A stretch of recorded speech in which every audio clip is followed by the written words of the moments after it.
Hello and welcome to this week's review. I'm Chris Hall and today I'm going to be reviewing episode 3 of season 6 of My Hero Academia. Before we get into the review, I want to know what you thought about this week's episode of My Hero Academia. Leave me a comment down below and I'll get back to you shortly, either directly in the comments themselves, or you will be read out in the end of next week's video. Whilst you're there, be sure to do all the YouTubey stuff, like, favourite, subscribe, click the bell and do all that kind of YouTubey stuff that YouTube wants you to do, because YouTube is increasing scary place for small content creators. Support your local small content creator today, it will do them a power of good. Now on to the review. This week's episode is titled One's Justice, reminding one of the game series as well as the Let's Play video series I did recently.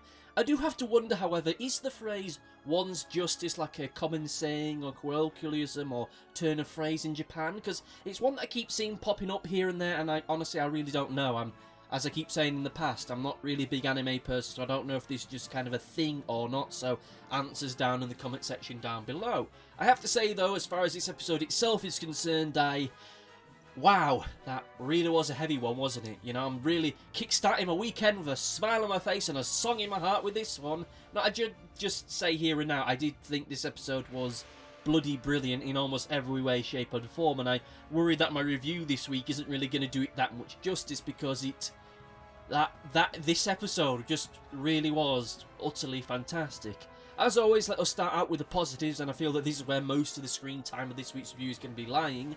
Start off with the positives. I think that, yes, this really was an awesome episode, almost in the literal sense of it. It was awe-inspiring in some moments, and I am just flabbergasted by it. Yes, it did pick up pretty much from where the last episode left off, and we'll talk about that shortly. But as soon as we have in these neat little moments of action, we see all these really brilliantly designed heroes in the background and all the kind of cool stuff that they can do, and then we transition to the deeper stuff, which I'm going to get onto into a moment. It really just felt like we were doing a full gambit, a greatest hits of all the things that this show and this series really excels at. Again, as I keep saying every single week, to the point it kind of feels like I should just have a little clip or something just saying it already. The animation was fantastic. This week it wasn't quite as action orientated, it was a lot more emotive, so in that regard it really hit all the notes. It really did convey the fullness and spectrum of emotions that our cast of characters were feeling this week, without it feeling too corny or too silly. Yes, there's a few goofy faces here and there, but that's kind of intentional. With all that said, however, I think it's just best if we just skip into the meat of the quality of this week's episode. The stuff that everyone's going to be talking about, all the other critics and reviewers are going to be talking about, and it's the stuff that you want me to talk about. It is the stuff to do with Twice, which really was the heart of this week's episode in so many ways and shapes and forms. It really was near perfectly done. It was just a really fantastic bit of drama that just played out in a nice and perfectly paced way from start to finish of it. It was just fantastic to see, both in its execution within the episode itself, as well as the animation, of course, and the writing of it, and how it made you feel as an audience member. Throughout this episode, with the stuff with Twice and Hawks, I just felt this really deep sense of, well, honestly, it's kind of hard to define. It's this weird mix of conflicting emotions which really sell the tension and the state of play within the episode and the scene itself. On the one hand, you know that Twice is a villain, you know how powerful he has become, you know what he is capable of, and you know that he just, in one way, shape or form, in one way or another, he needs to be taken out, he needs to be arrested, he needs to be knocked out, or possibly even killed, because you know how dangerous he is to be working with the villains. He is a threat unlike anything else on this little battlefield, so he needs dealing with. And you know that deep down he needs to be taken out. And plus, there has just been this feeling of the fact that the villains haven't really taken a loss, or an L as most people say these days, in quite a while, so you know that there's someone in this whole equation that needs to end up getting arrested or getting offed. But on the other hand, at this point in the story, we know who Twice is. We have a decent understanding of who he is. We know his backstory and how he became the person that he is today. We know what motivates him, what inspires him, what drives him on. We know that deep down he isn't really a villain, not in the way that the other big bads in My Hero Academia and its villain and its movies have been. He's more of a victim of circumstance and the world that he lives in. He doesn't really buy into the dogma of the Meta Liberation Army or the League of Villains. He's doing this pretty much because no one else in the world seeming will have him. The hero community doesn't want him. Even just doing regular blue-collar job work doesn't want him. He's just been this outcast for seemingly the entirety of his adult life, so that he just feels this deep connection with the League of Villains, because they are literally seemingly only people that will even give him the time of day. He feels this powerful connection to them, and he's willing to throw everything away for them. You can see the anguish that he's gone through the clips we've seen in this episode and what we've seen previously, that you know that in a different world had someone given him that little bit of extra motivation, or given him that extra little bit of care and attention, that he probably would have been one of the people assaulting the Meta Liberation base right now. He would have been a hero, he would have been a beloved figure, but sadly, given the world that this show takes place in, that isn't the case. And you know that with all this scene, how it's constructed and the way everything that's going, either he goes or Hawk goes, and by extension many of our heroes, because you know that if Twice got 3, he'd have made hundreds of copies of himself, and our heroes would just be overwhelmed and bad times would end up coming down the road. So we needed dealing with.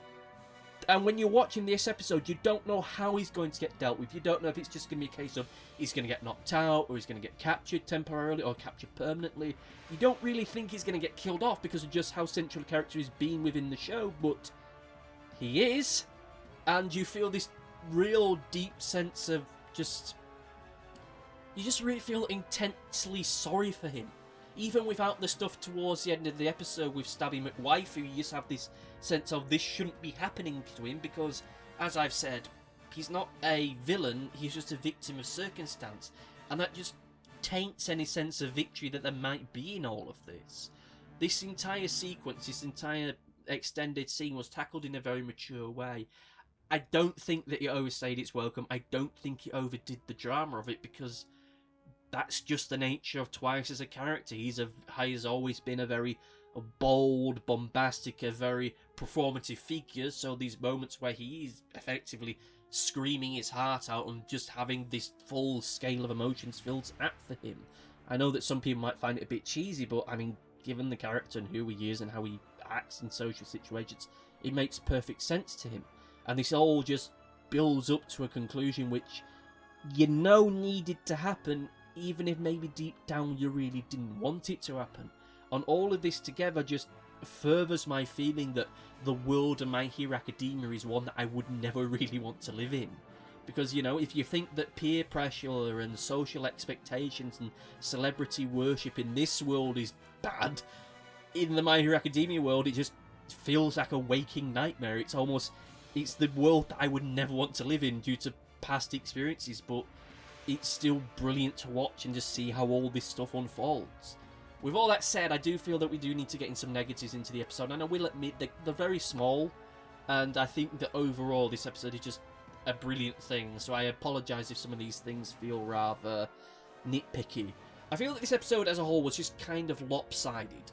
On all the good stuff pretty much happens from the moment we see Twice onwards. That's not to say the stuff in the opening of the episode with Denki and them lot wasn't good, it's a different beast. All the stuff that we get with Denki and Tokoyami and Fat Gum, it's fun, but it all just kind of feels like it's a whole other program at that point. That just feels like typical superhero fun times, so that when we get into the more heavier stuff, it just feels terribly lightweight.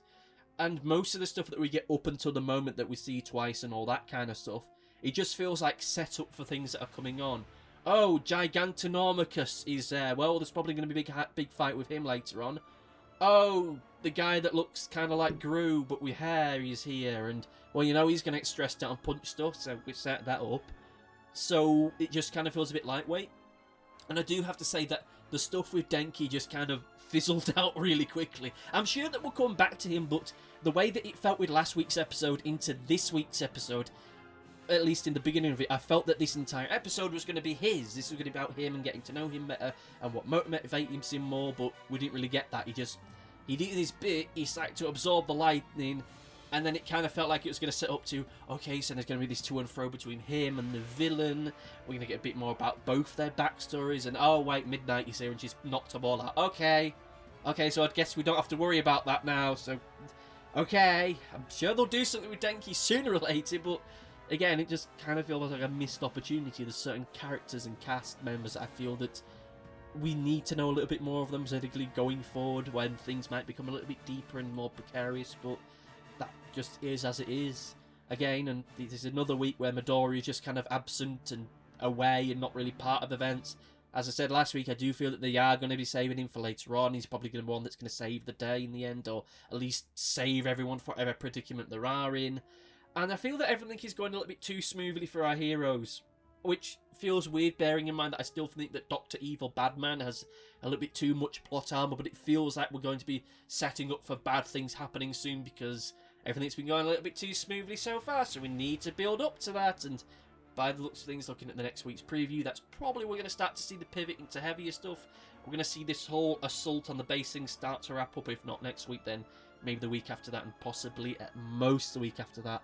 I really don't think this whole arc should extend itself beyond 2 episodes, because I think that we're starting to really just get into the nub of it. We're just getting towards the end of it, and I don't think it has the legs to sustain itself beyond 2 episodes. 3 episodes is really going to be pushing it, but we see how all that goes. But anyway, with all that said and done, let's get into Comment Corner! Okay, so it's time for Comment Corner, where I read comments from last week's video. If you want to leave a comment that we read out next week, just leave it in the comment section. It really is that easy, really is that simple. Our first comment comes from X1, who says, I enjoyed this week's episode. Mirko is the best waifu. I'm still not entirely sure what that word means, but we'll roll with it. By the way, you keep getting her name wrong.